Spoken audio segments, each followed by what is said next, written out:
What are some misconceptions about depersonalization? Have you ever felt detached from your own thoughts or body? This experience is known as depersonalization, and it is often linked to conditions like post-traumatic stress disorder. Despite growing awareness, many misconceptions about depersonalization still exist. One common myth is that depersonalization leads to a permanent loss of reality. In truth, people experiencing this symptom usually maintain an understanding that their feelings are unusual. They are not in a state of psychosis, where reality testing is impaired.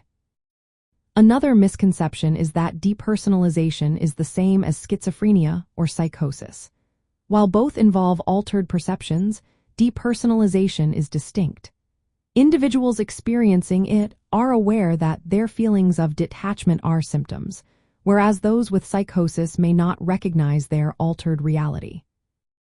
Some believe that depersonalization is a permanent and untreatable condition.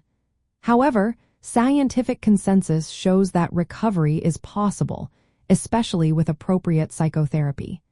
Treatment can significantly reduce symptoms and improve quality of life. Another myth is that depersonalization only occurs in people with severe mental illness. In reality, it can arise in various situations, including acute stress, trauma, or even as a brief reaction to overwhelming experiences. It is not limited to those with chronic mental health issues. Many think that drug use is the sole cause of depersonalization. While certain substances can trigger episodes, trauma and stress also play significant roles, especially in individuals with PTSD. There is also a misconception that people experiencing depersonalization are dangerous or violent. This idea often stems from misunderstandings related to dissociative identity disorder. In fact, individuals with depersonalization are typically frightened by their symptoms and seek safety, not harm.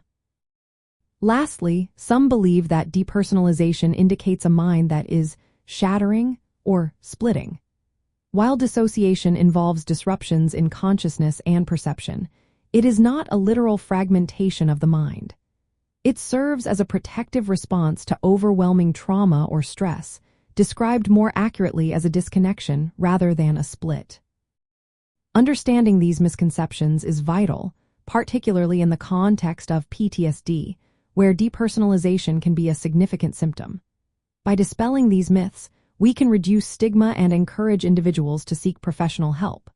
Psychotherapy remains the primary evidence-based treatment, focusing on trauma processing and symptom management. Always consult healthcare professionals for personalized advice and support.